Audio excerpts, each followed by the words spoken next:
learning into two parts, and today we will focus on the first one. And I think why they are so different, because in the first one, we will just talk something like the voting and bagging and parsing, and then we will illustrate how decision tree works and how it will made up the random forest. And this is why we know it's so important for arts to do the feature like selection. And maybe we can have another meeting on this algorithm, like the charge boost. Maybe you have heard that because some art groups has applied that before, and we can talk charge boost and light GBM when if we have another meeting on ensemble learning, because because these two algorithms originate from this kind of specific method. We call it boosting. And they both belong to ensemble learning, but they are distinctively different. And like some wisdom behind them are different, but they are just they are all classified into ensemble learning. And the wisdom behind this is quite simple when we are talking about ensemble learning, because as this has shown you that here we consider about the wisdom of the crowd, which means that we think the aggregated decisions by a group of people will be more greater than the individual's decision. And we believe that maybe are like we have a meeting now and there are 10 peoples, and there are 10 peoples who are making their decisions on a specific stuff, and then we can have a vote on them because we think the majority of the vote will be the determined one to decide which choice we want to choose. And based on this we think dislike the weight of the crowd. And also last time when we talk something like the PCA, we talk about the curse of dimensionality. And those kind of things are just act like the background for us to tell us why we need to apply that algorithm, and that is why they are developed for. So examples refers to a group of predictors. So what is the predictors? At the first meeting we have on the linear or the polynomial regression, and we talk something on the view of the engineering in Python, because we know in Python, especially in the scikit-learn library, we call them estimators. And so you can just see predictors as estimators. So the job for the ensemble learning is quite simple to do. They just combine different predictors, and then they just make a greater or stronger estimators. And they will just combine in different ways. And this is why today we need to learn something about the kinds or the variety of the ensemble learning methods. So, and today we hope after this just meeting, you guys can learn about how to apply and what's the knowledge behind it, like the voting and bagging and parsing. And those kind of algorithms are the popular ones today we use. So the insights of the ensemble learning method is quite simple, because you can see they are just aggregated predictor, right?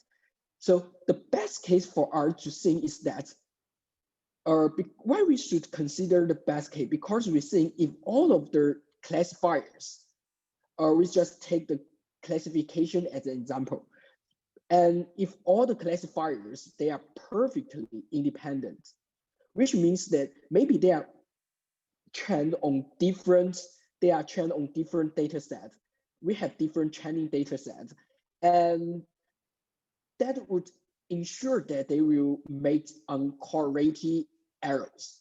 But the fact is that, and the status quo is that we know the data we collected just are limited and they are rare compared to the big data, So we can only use the same data set to train the classifiers.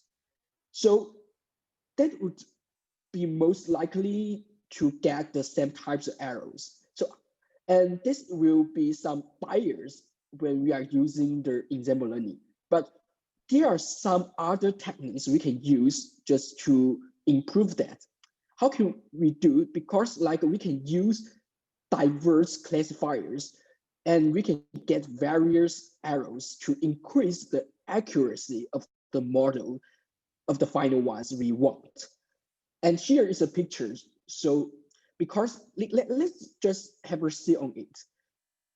There are just a bunch of classifier. And maybe the first one is a logistic regression, and it is used for classifying job, even if it is a common regression algorithm. But actually, if you know something about it, and it is quite normal for it to use to do a classification job. And we can use SVM and also random forest classifier also. So we just use diverse predictors to ensemble them to aggregate the results of them on the data set. And we can use the ensemble learning method to get the final result when we are dealing with like a new data. So here's on the left side, it is the code I have put on the GitHub. So it is handy for you just to download them from the GitHub repository we have. And before going through the example learning deeper, and we can have a look on the left side. And they are quite similar like the other framework we have on different algorithms. And we should have a data exploration.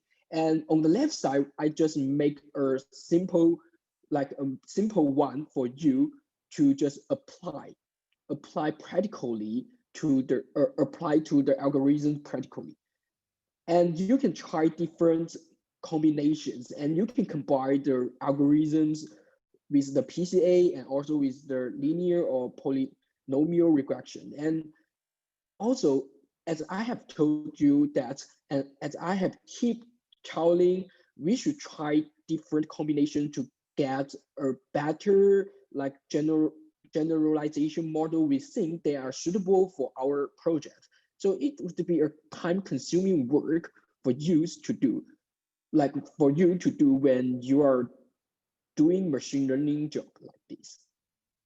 Okay, so before we are going before we dig deeper on the ensemble methods, and I think if you have any question, you can just raise them now, because I just introduced some backgrounds on this, and then I will talk something on the real methods to aggregate the weight classifiers.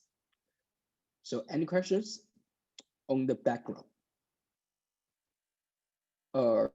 Is it understandable to just interpret? Yes, this is Shichao. I actually have one question. So best case. So when you say best case, do you mean and all classifiers are perfectly independent? Is this the key factor that affect all the results? Or I mean, should all the data should be perfectly independent firstly, so we can do the net future analyze. So, yeah, I get it. And the best case means it's a perfect case. So almost all the machine learning algorithms will have this presumption that if you have a totally or if you have totally uncorrelated features in the data set, and it will just determine determine the like how the boards are it will determine the levels you can reach. And precisely, I mean that there are so many assumptions when you want to get a perfect result, but in real world, they are unavoidable. So you can use other techniques like the PCA to do some dimensionality reduction to keep the most information as large as you can, and at the same time you can just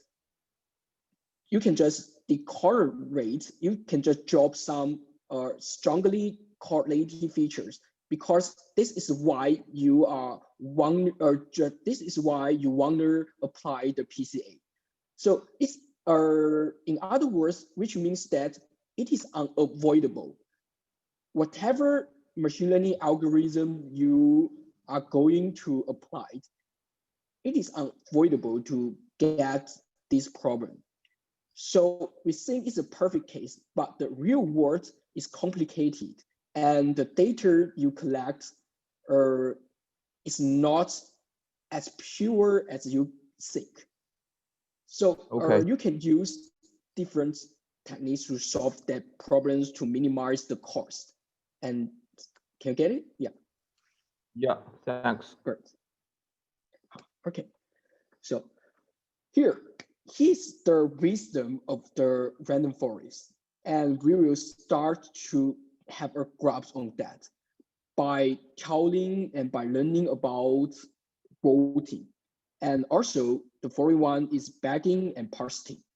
And after going through this part, and we will just talk something about math uh, of the decision tree, and then we can combine a random forest. Okay, so the first part, we will just talk about voting. Oh, no, before that, I think why I just divide them into two parts on this ensemble learning. Because as I have told before, there are two common way we can use to aggregate the result.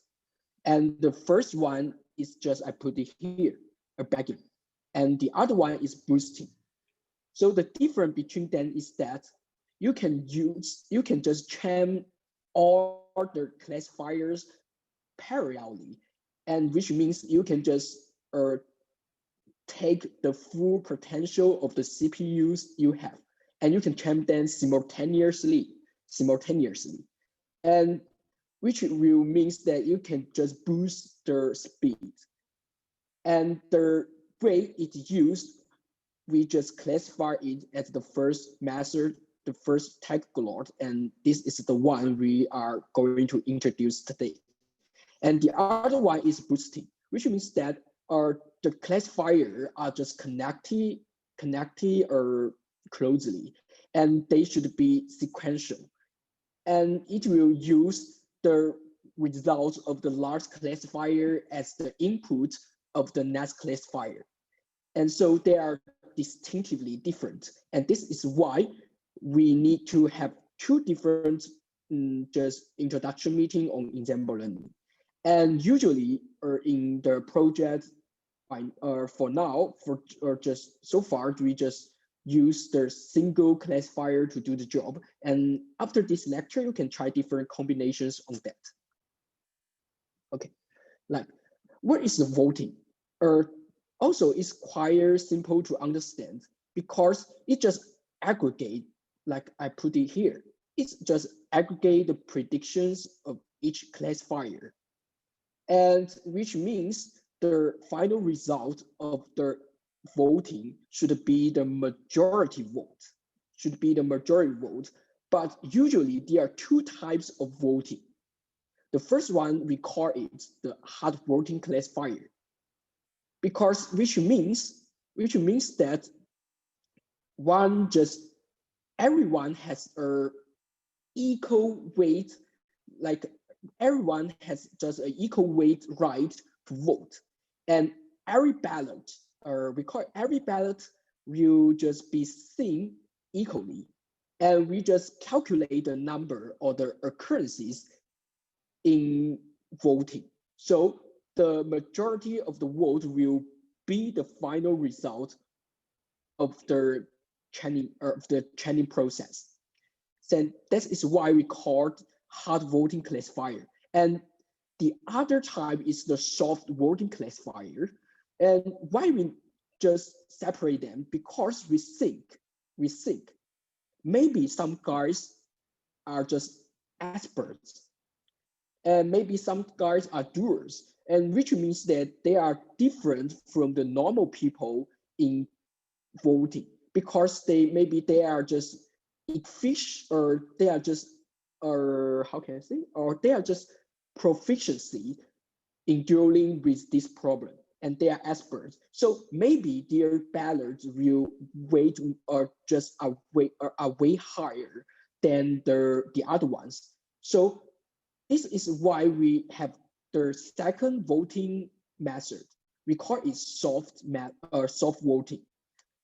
And when we are actually apply this method, it will just calculate the class probabilities of the classifiers rather than the final result it gives.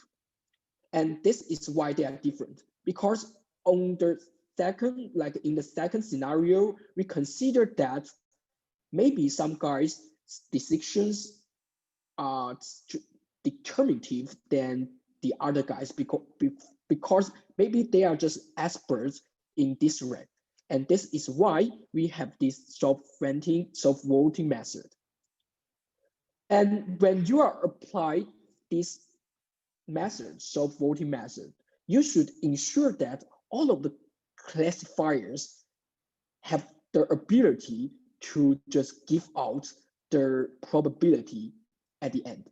Because if you are applying SVM, like an SVM or support vector machine, by default, it is incapable to do this job, because or it can tell you directly the result it classified, but it's hard for it to tell you the class probability on every just catalog it released.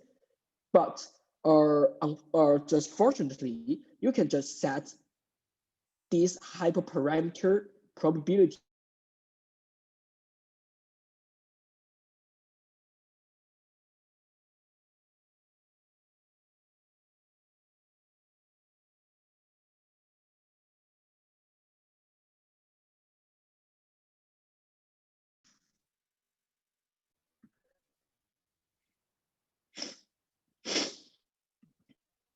hello, or I think there may be something just wrong and interrupt immediately. Could any guys tell me which part I just which part when I left? Yes, we can hear you, but your presentation just went off. Your screen sharing went off. Okay. So I'm sharing again, and I hope. Oh, sorry for that. Yeah, it's visible. It's visible. Okay. Can you just, sorry to interrupt, can you just tell that part why SVM is not capable of performing the voting mechanism? Okay, SVM, right? Like this. Yeah, yeah. Where I live. Yeah. Okay, fine. So the SVM you should pay attention to, because by default, it is unable just to tell you the class probability. And when you are applying the soft voting method, and you should set the hyperparameter, the probability, to 2. or just under the hood, these algorithms in scikit-learn will use the cross-validation to just calculate the probability of each class. And then it will add a predict prober method. And you can just call this method by use the dot in Python. And on the left side here is the code on the voting classifier. And we can just put them into practice now, because the logic behind this is just to train different classifier at the same time. And we just combine the result of all the classifier which has been trained, right?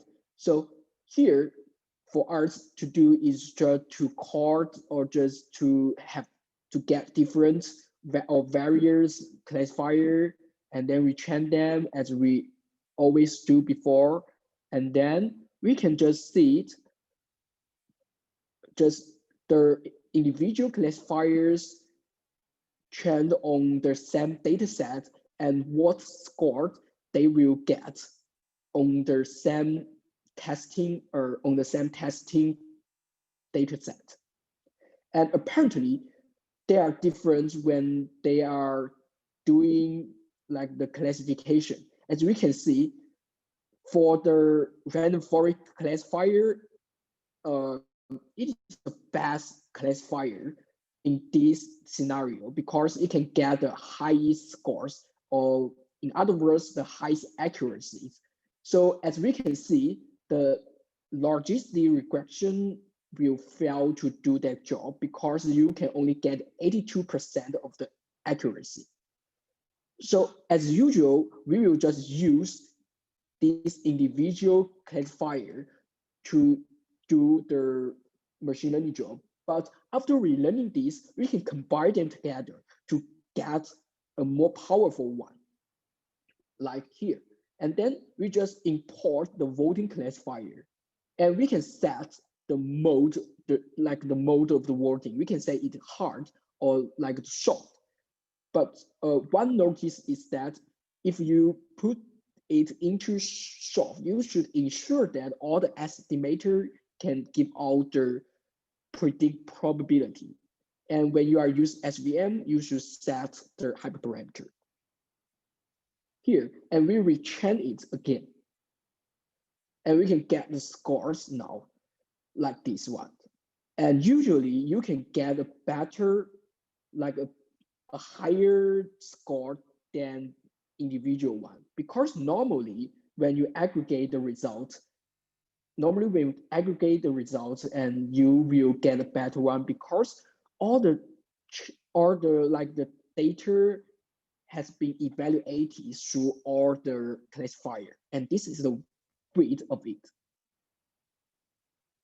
And if you think maybe some components, they are weak and you can drop them by using delete, because as we can see, the more individual estimators you put on the voting classifier, the higher probability that the score it will get. And this is why we think we put a series of a strong classifier, and then we can gain a more stronger one. So if you think maybe two of them are weak, and you can drop them after training, like by this delete. Or if you think the hard mode is not what you want, and you can just try this, you can change the mode of it again, and you can get another score. And usually the soft method will perform well than the hard one, but it is hard to say because you should try more, and you should compare the result of them. Because in a real world, we think maybe the expert sayings way more higher than the normal people, right? So this is the first one here of the ensemble learning. So any question about it?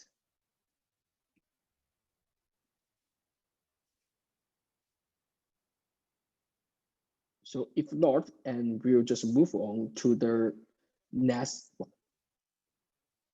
And they are quite they are quite magic actually, because it just originate from the real situation, and then we just put them into a math or the engineering work.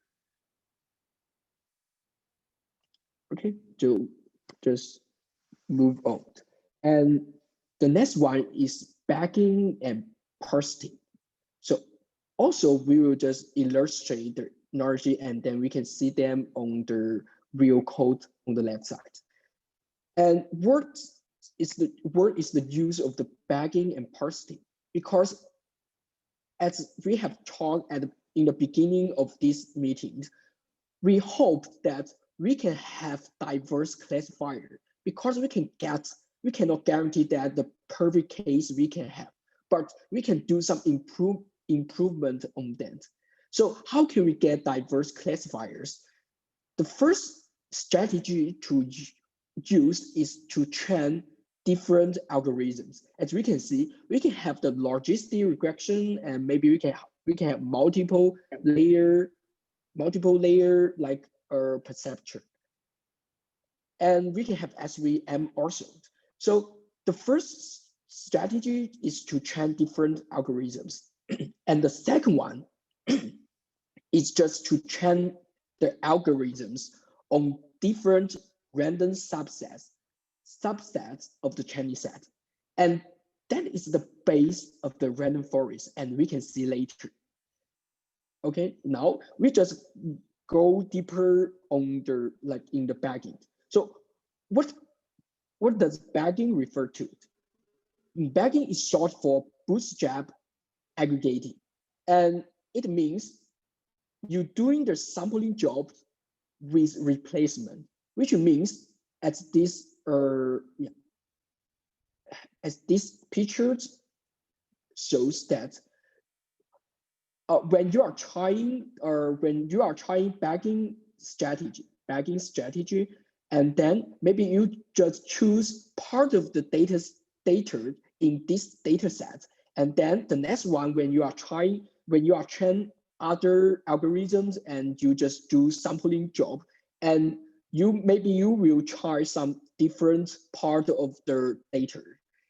But the difference is that sometimes when you are applied bagging and you just fetch the data and from the like data pool, and then you train the algorithms. After that, you just put the data into the original place they should be. But for the parsing strategy, it means that you're doing the sampling job, but you will not do the replacement. And you just fetch them out, and you will not just put them back. And this is the difference. This is the difference between these two methods. And also it's quite easy to understand. And it's just an improvement to raise the accuracy of the estimator. And it's also the second strategy of the ensemble learning. And the other question just pop in our mind is that how can we just aggregate the result? Because normally we have two different jobs. The first one is for the classification, and the other one is for the regression. But if you just get a lot of practice, and you will note, actually most of the machine learning algorithm can be applied simultaneously in these two different jobs. And so that's it in this job. Like the classification, it will consider the statistic mode, which means maybe you will consider the most frequent predictions as a result. And for the regression, maybe you will just calculate the average of the prediction. And this is how it works when it is faced with these two works. So the benefits for the bagging and parsing are that you can reduce both the bias and variance meanwhile. And this part, the bias and variance, we have talked in the first meeting when we have the linear and polynomial regression. And just look back if you have any question on that, the bias and variance. And this is the two things we will consider more when we are applying different machine learning algorithms. And you should have the trade-off of them, because it's hard for you to raise the bias at the same time and you just lower or you just raise the variance. And there is a trade-off between them. And also the benefit of the bagging and parsing is that you can train them in parallelly via different CPU cores or even different servers. And this is why we think they are different, because today we focus on this bagging and we focus on this ensemble learning of like a bagging, because you can train them parallel. And this is the distinctive advantage it has compared to the boosting, right? And as you can see, the bagging and parsing just do the sampling job, and it's based on the voting strategy, because you need the voting strategy to select the final result you want. So this is why we learn just step by step in order.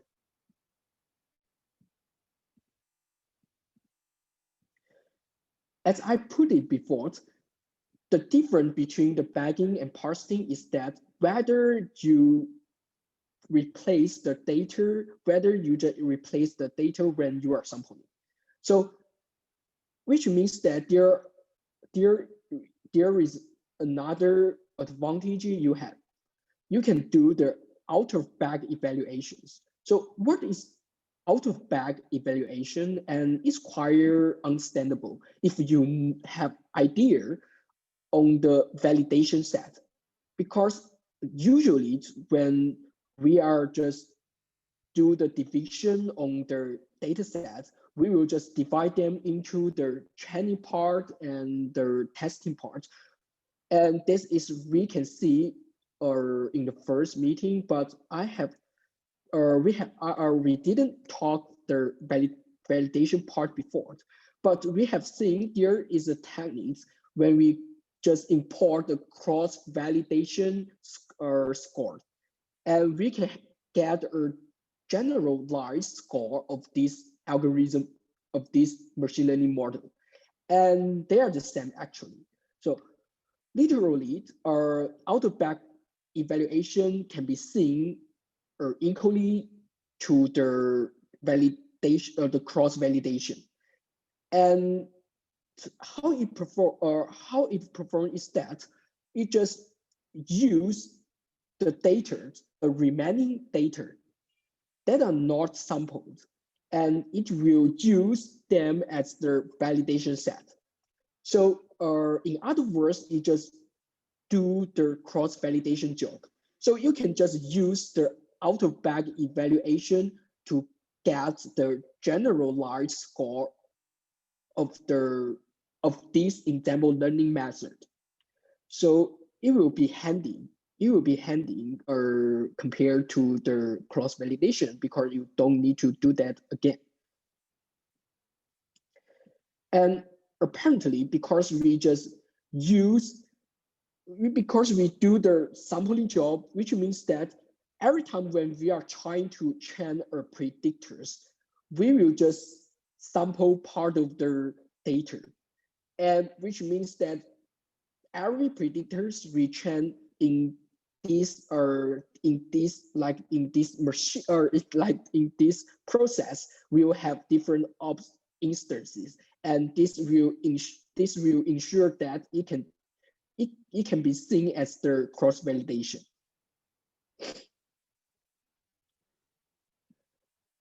And there are two other things we need to pay attention to, because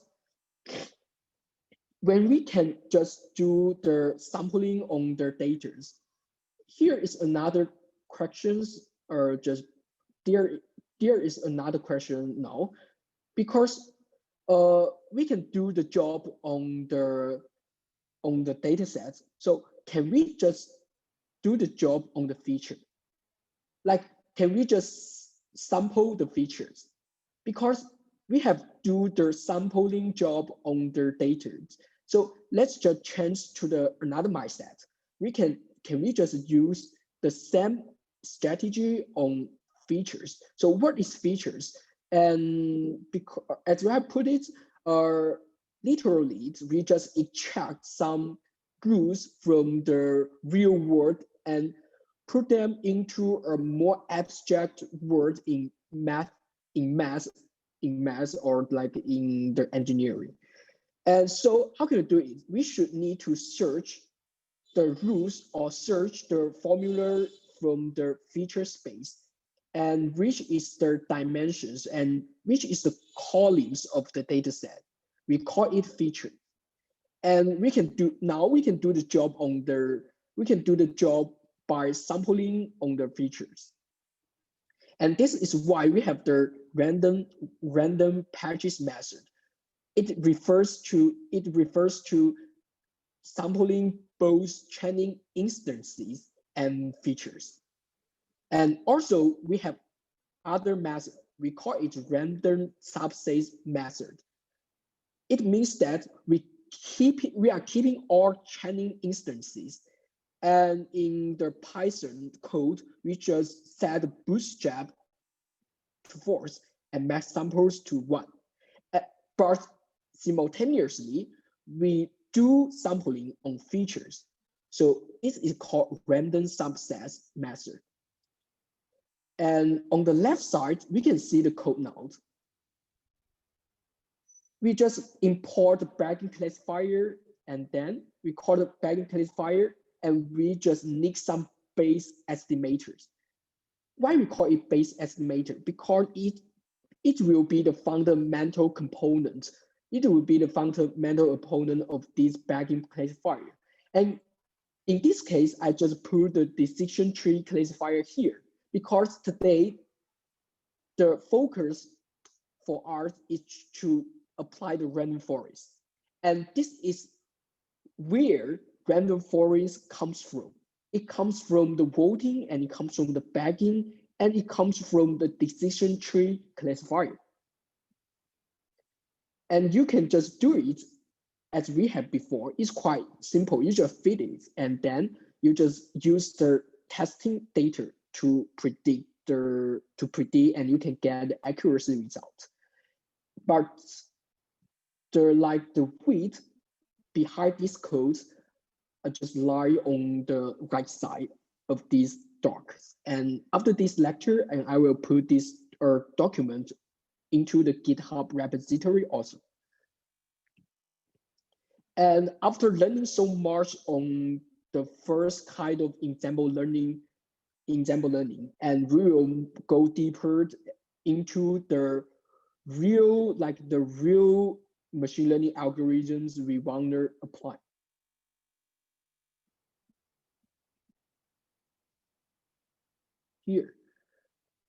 Here I will just show you guys with one example, the decision tree. And why it's so important? Because it is the component, and we can call it the fundamental component of the random forest.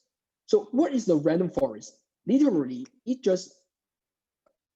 is just an aggregation. It's just an aggregation of the decision tree by using the bagging or parsing strategies. And this is why we need to know the bagging and parsing and voting also. And this is how it works. So before learning about random forest, we should shed some light on the decision tree. So what is decision tree? In fact, it is a machine learning algorithm, and it is quite explainable, and which is why it's popular over the world. And when we are runner apply these algorithms, and on the data preparation level, we don't need to just do much like the feature, how can I say, or the feature scaling or the feature centering job, because it's just the advantage of the decision tree. And usually for a normal decision tree or a regular decision tree, it has a bunch of nodes. And on the top of it, we can call it the root node. And there are just two types. The first type is the internal node, and the second type is the leaf nodes. And the internal node will refer to the features, and the leaf node will refer to the class. And the class is the result we want to get. And usually when we are do the decision tree, there are 3 steps under the hood, and there are 3 steps it will work. The first thing for it to do is do the feature selection. And then it will just grow the tree. And the final one, it will prune the tree. And in other words, the first one can help us to grab the feature importance. And the third one is the job of the regularization. And we have talked that on the linear and polynomial regression. Here, we take our just classic data set, Eris data, as an example. And we just use the distinction tree on the Eris dataset. And you can see that for the first one, it considers the petal length. And if the data's petal length is smaller than 2.45, and then those data will be classified into the left side. And this is the leaf node because there are no any other subsequent nodes it will have. And so it's the leaf node. And the leaf node refers to the class we want. And on the right side, if the dataset's length is greater than 2.45, and then it will just be divided into the right side. And then for the right side, it will do other job. It will just consider the width node. And if the width is smaller than 1.75, and you will just put them into the third level on the left side of the third level. And if it's greater, and it will put them on the right side. And you can see that the leaf node will have a label of the class, like this one. And you can see the class is the maybe statuser, and this one, the class is the first color, and this one is the virginisker, and all of them are just the kinds of the Eris. And this is how decision tree work. And this is why we think they are quite understandable for us to interpret. And that's why we think it can be called the white box model. And this is the benefit of it. And on the 2-dimensional graph, we can see that it just do the job by classifying through the 2 dimensions. The first dimension is the petal length, as we can see here. And the second dimension is the petal width, we can see here. And why we just put 2D graph, because it's for us to understand. If we also we can put them into 3-dimensional graph, which means that we should have 3 features to divide the data set. And if you have more features, and you can just divide them by the dimension of them. But it will be hard for you to draw because they are in high dimensional space. So, in fact, the math behind this algorithm is that is shown here. And in these dots, we just take the Kraft chaining algorithm as an example, and we just focus on the classification. And you can have different chaining algorithms because there are just groups of algorithms to do this job. Because we know we need to choose the law, or we should need to choose the loss function. And here we use the Kraft loss function for classification. And also, here are two just index we can use to calculate how important the feature would be. The first one is the Gini impurity, and the next one is the entropy.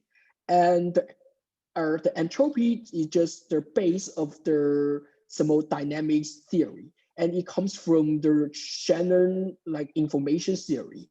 And if you are interested in it, you can just search other paper materials on this.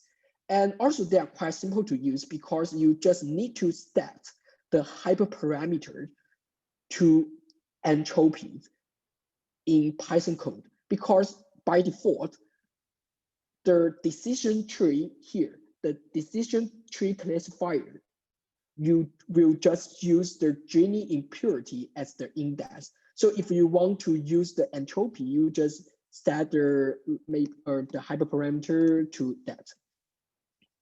And here is the math behind it. And as you can see, it just calculates the probability of every class K instances, and it is decided by the instances you input, and so it is critical for you to choose the data you want to train. And all the math is quite simple behind it. And all the probability you get comes from this Gini impurity. And this is why it is plannable. And this is why we call it a white box model, because you can figure out which features contribute more into the prediction. And then we just do the machine learning normal recycle. As I have put it in the previous meeting, we talked about we need to choose a specific loss function to train. So here we choose the Kraft cost function for classification. And here is the loss function. And the job for the machine learning to do is to minimize the loss function. And which is why it can do the job for feature selection. Because it will calculate, it will just try a giant variety of combinations of the features, and it will just calculate the loss function of them, and then you will choose the smallest one, and it will think the smallest one of that feature as the comparatively perfect feature for you to classify the data. And this is it comes from of this graph. And it just repeat the process. It just repeat the process to calculate the Gini impurity and also try different combinations and calculate the loss functions value. And it just repeat the process at each level. And so the logic behind it is simple. And you can just try to read other algorithms if you want to have a complex or comprehensive decision tree algorithm. You can try different chaining algorithm to do this job. So here is another thing for us to just think about, because as we can see, it's quite powerful. So it is prone to overfit, and which means that the generalized ability of the decision tree will be lower than we want because it's too powerful. And why is it so powerful? Because it's the non-parametric model. As you can see here on the left side, usually when we are using decision tree classifier and we didn't just set any hyperparameters, which means that you will just grow the trees depending on the data you put. So it's quite different from the parametric model we have on other algorithms like the linear regression or on the MLP or SVM. Why is so important? Because the predetermined parameters will just determine the degree of freedom. And it means that it just set the limit of the capacity of this algorithm. And so it's so important for us when we are applying the decision tree classifier. And there are a bunch of hyperparameters actually you can put, like the max depth. You can see here, the depth is 3. And also you can set the max leaf nodes. And on the second level, you can see on the right side, this internal node has 2 leaf nodes. And when you are applying the Kraft chaining algorithm, you can get 2 nodes after their parent nodes. And if you want to get more, children nodes, you should try other chaining algorithm. And here is the math features. And you will see later when we are applying random forest. And they are the same. And we can see why I called it that. So on the left side now, you can just see the decision classifier is simple to import, and it's just packaged already enough, or already, and you can just import that directly. And we have to keep telling that it is a wide board model because it's intuitive and it interpretation, because you can figure out which features contribution is dominant when training the data. But the instability of this model is that, as you can see, the decision boundary are just orthogonal, and which means that if you just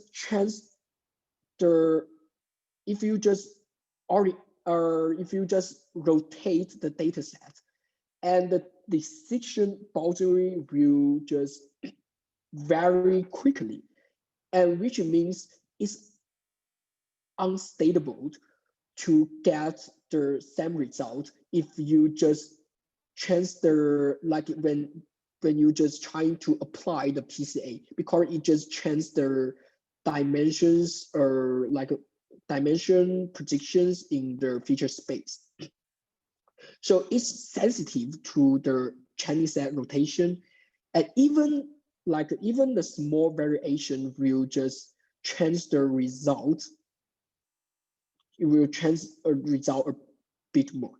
And so we think maybe we can try other complex techniques on this algorithm, because before that we have learned the ensemble learning. So why don't we just put the ensemble learning on this specific machine learning algorithm? Like we put on this decision, or we put on this decision tree, because as we have seen before, we just combine different classifier together and we generate a more powerful one. And also for this time, we can use this method on decision tree.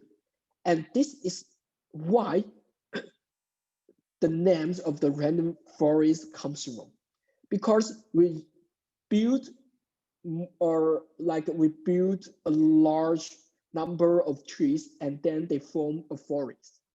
So we build the random forest with the large or the tremendous number of the decision tree. So after learning about the ensemble method and after learning about the decision tree, it would require easy for you to understand the random forest now. Because literally, the random forest is an example. It's an example of decision trees wire bagging method generally wire bagging method, sometimes parsing, and you can just have several trials and you just test it. And typically with the max sample set to the size of the training set. So is it easy now for you to under the random forest?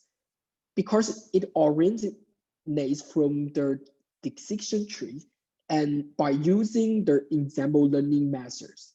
So here is a formula to see the random forest classifier in Python is approximately equal to the decision tree, the plus of the decision tree and the bagging decision tree classifier and the bagging classifier. So which means that you can use the bagging classifier, and by using the base model of decision tree classifier to build up a random forest. And it can work also if you are not just use the random forest classifier directly. But if you call this one, it will just optimize or in some in some way, but they are just act exactly the same. And the difference is that it will just use it will just use the like here. It just search for the best features among a random subset of features instead of searching for the very best feature when splitting a node. Because we have told before, we can sample the data, and also it can work on sampling the features too. And for the random forest, it will sample the features as well sampling the data also. And this is how random forest works. So we can just put it more higher level. We can have an actual tree and we can call it extremely randomized trees. So what's the difference between actual tree and random forest? The variance is that the actual tree use random thresholds for each features rather than searching for the best possible thresholds, like the regular decision trees do when splitting a node. Why it's just called extremely randomized? Because we can see here, when we are applying the decision tree, we take the craft course function for classification, and it will do the job to select some specific features, and also it will just to seek a threshold of that feature, because you need to find out which threshold you want to use as the classified mark you want to use. Like here, the petal width and the 1.75 and the petal length 2.45. And this is how the actual tree works. And you just set the random thresholds rather than the best possible threshold. And apparently it will just boost up and you will get more random result and it will work faster than the random forest. So after going through all of these, you can know that when you are apply the base estimator as the decision tree, and it will be more intuitive, or it will be more understandable to just grasp how important the feature would be. And this is why we can use the tree model, or we can use the ensemble learning based on the tree model to do the feature selection job. And also, when you apply the random forest, you can get the feature importance by just use this method. And this method is the Python technical word. And this is why we can use it to select the feature. And you can compare that with the PCA, because for the dimensionality reduction, we use them for feature extraction, and they are different. So you should figure out what's the difference after you apply them. So how can you just choose the feature importance? Because we know the random forest just consists of a bunch of decision trees, and on every tree nodes in the decision tree, it will just choose a specific features as its classified marks. So it will just do the average job across all trees in the forest, and then it will give you which features is more dominant in the feature space. And in fact, it is a weighted average. And also, the nose weight is strongly associated with the training samples you put. Because as you can see, if you apply the decision tree, it is the decision boundary of the decision tree is up to the training set. And also it's up to the dimensionality of the data set and the orientation of it. And this is why we need to just use the ensemble learning technique, because maybe the wisdom of the crowd can help up to do better decision. And this is the strategy you can use when you are training different classifiers. Maybe next time you will just want to train S3M. And maybe next time you will try with MLPs, and maybe you will try other else, and you can try to combine them with the ensemble learning techniques, because you can just use a simple technique like the voting to combine their results, and you can use a more complex one by using bagging and parsing. Because as I put it here, you can just change the base model into different ones. And now let's look at the left side. Because if we want to visualize how it works on the backend, we need to do the dimension reduction job, because it's easy for us to graph them in 2-dimension or 3-dimension, but it's hard for us to just depict them in high dimensional space. So here I do the job by using PCA, and then we can see that the decision tree, the difference between the decision tree and the bagging, because we can just put the bagging method on.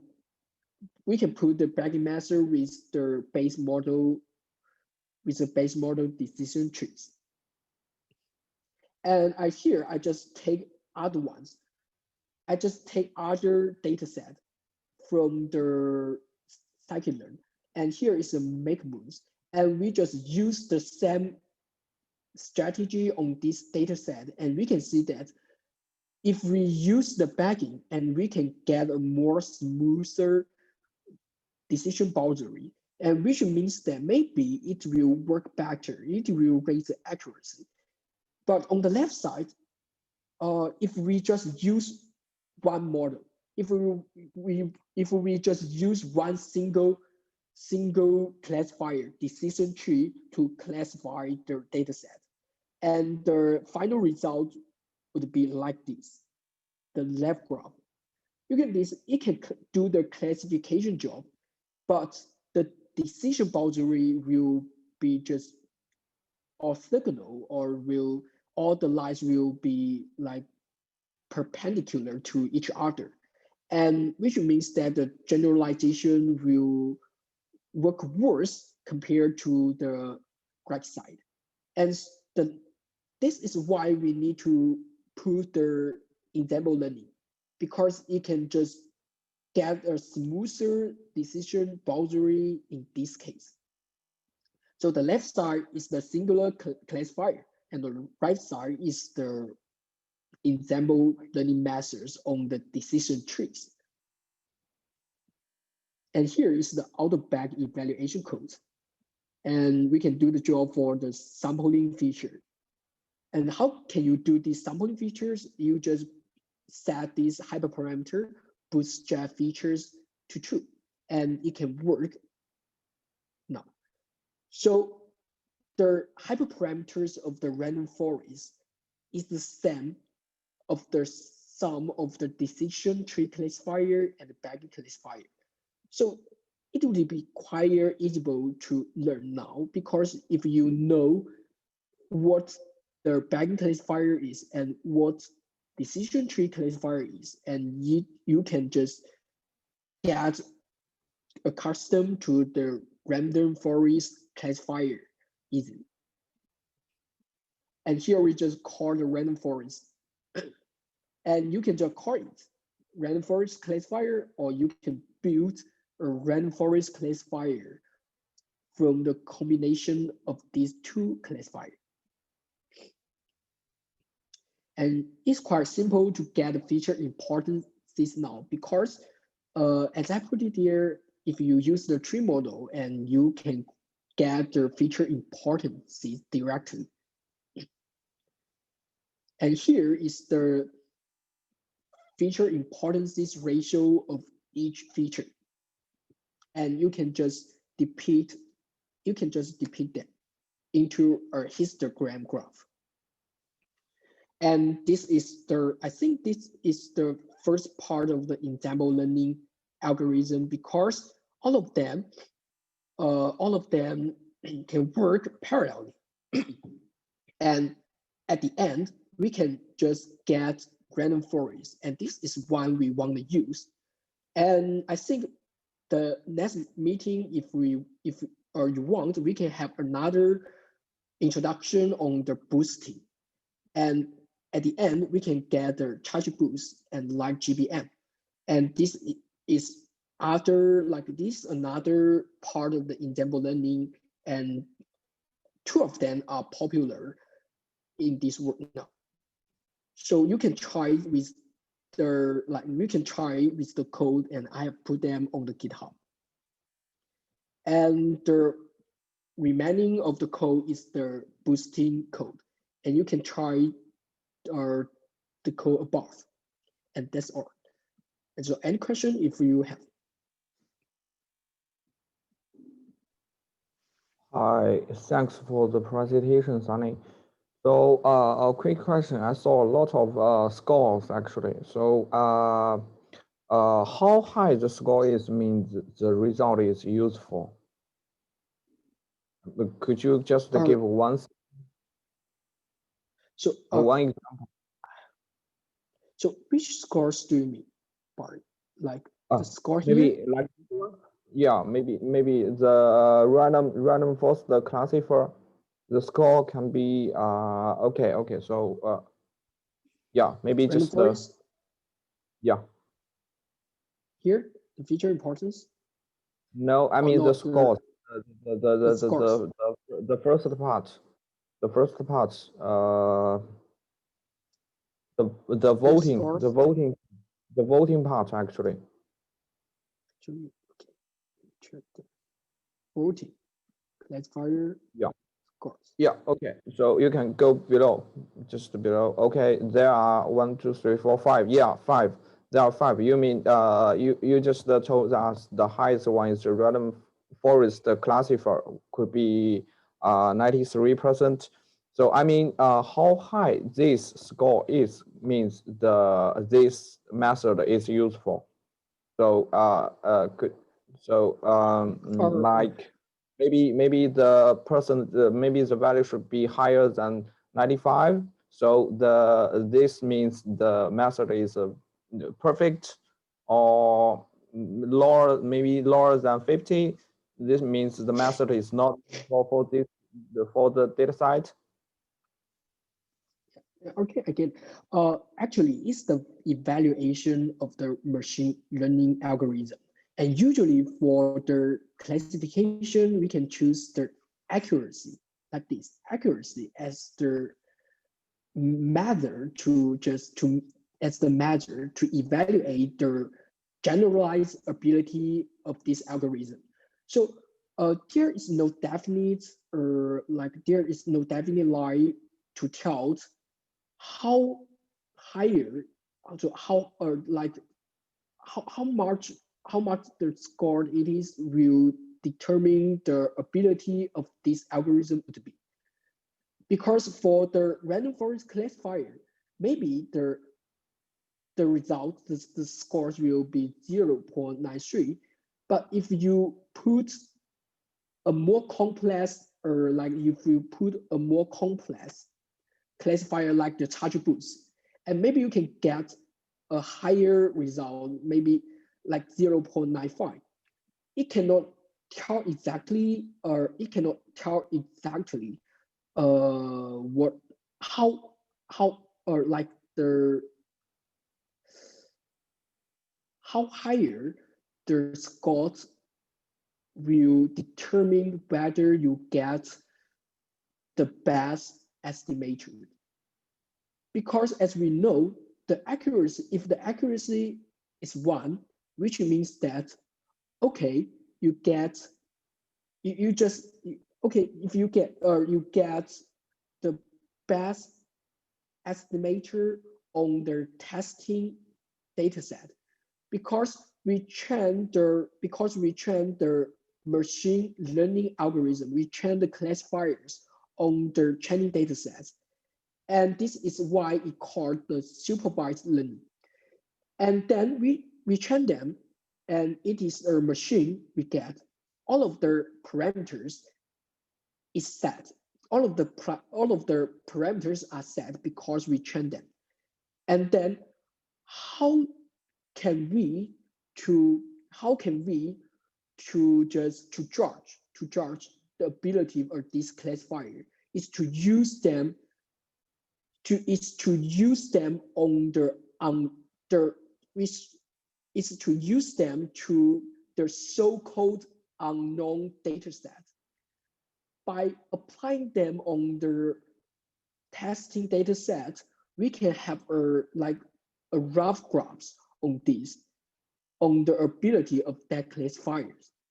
But the perfect score should be one, and the most perfect score should be one, and this is what we want.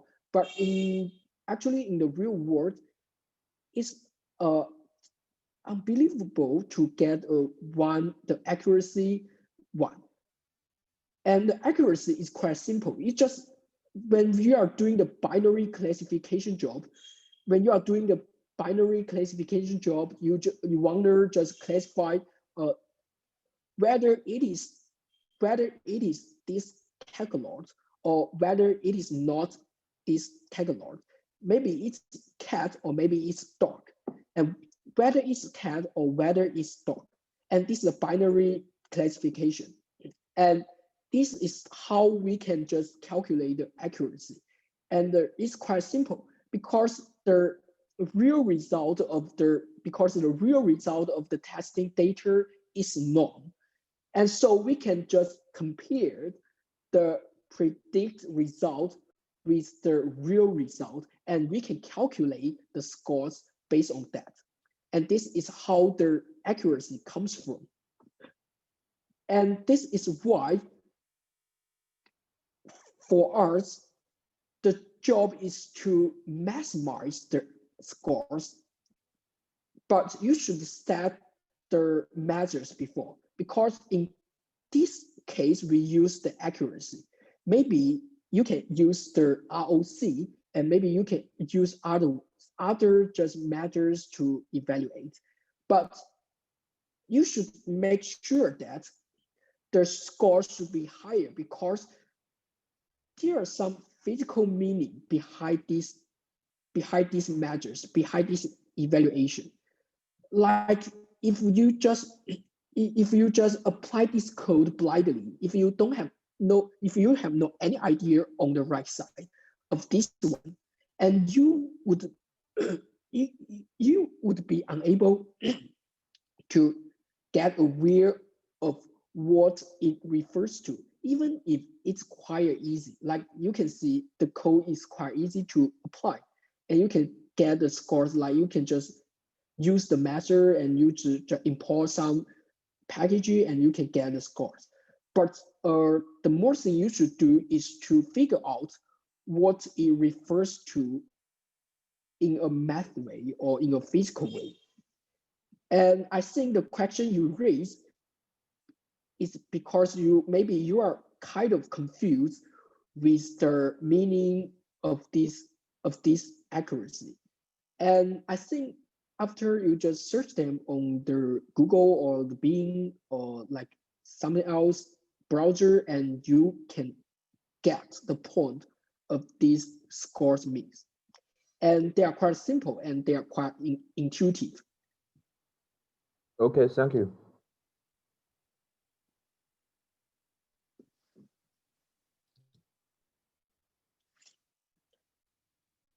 So any question else?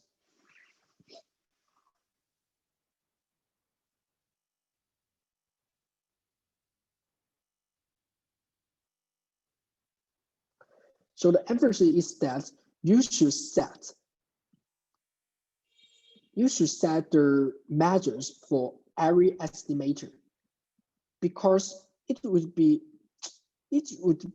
hard to tell which one would be better. Like you have ours, or it's hard for you to just compare them. So you need to put them into the same threshold, or you should put them into the same evaluation measure. And this is how you can measure. Because when you do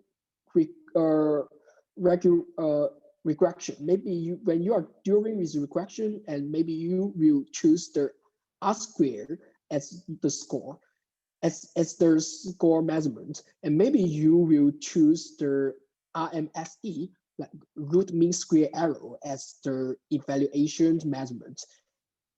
And you just ensure that all the classifiers or the models should be evaluated in the same measurement. And that is why you can compare them. And every measurement view has its own physical meaning, and you can check them on the internet.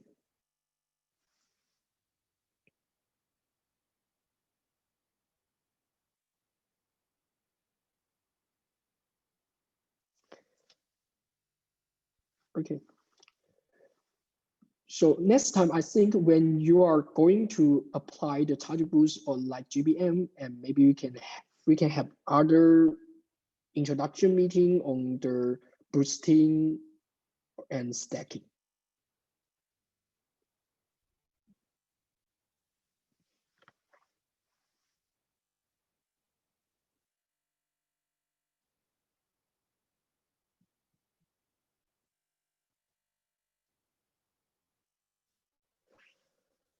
Okay, any questions? No?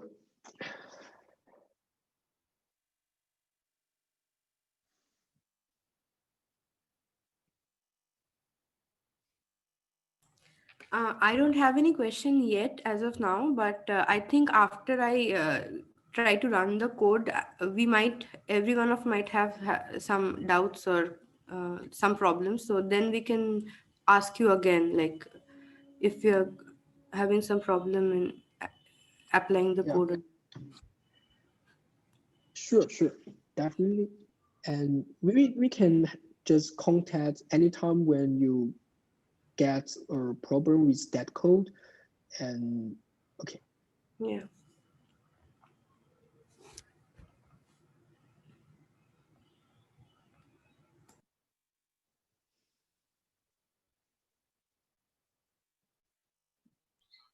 I just have a suggestion. Like, am I audible? Yes, yes. Yeah, so like from the next time, like we go for learning the new algorithms, what we can do is that we can have our Jupyter notebooks open, and we can try to run the codes at the time while you were giving the lecture, or you were teaching us. So in that way, we can also try the practical thing hands-on at the time, and it will be better. Can it be done? Yep. Arika, I think because all of the codes I put here, you can run them directly. They have been just performed before, and I have tested them, and I have put enough notation on it. So I think if you want to have a chart, you just run the code. You can download them from the GitHub, and you can just run them. If your configuration is qualified, because Okay, maybe okay, you should, yeah, because the yeah, result has, you can get right here. okay. I get it.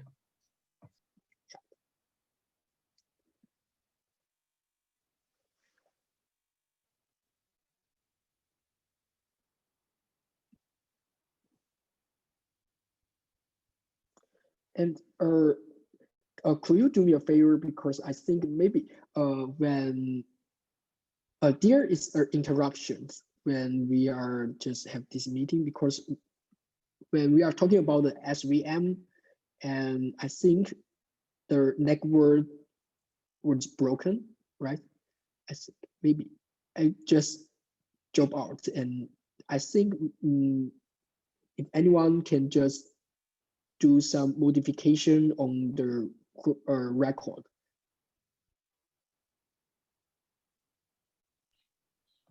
Okay, we can in the places where the words were broken after I get the video, maybe we can add the text or the subtitles in those parts, because broken words can't really be fixed like cracked words by any editor. We can add subtitles in that part.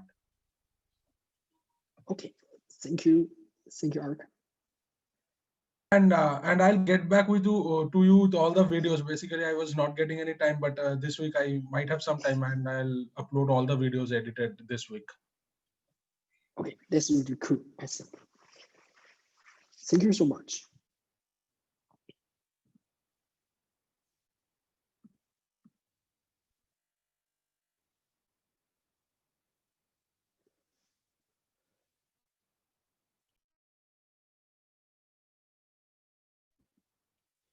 So if there is no any question, and I think maybe we can end up this meeting, and we can just talk on the Slack.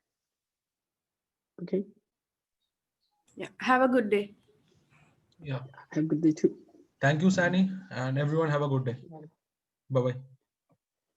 Bye bye. See you.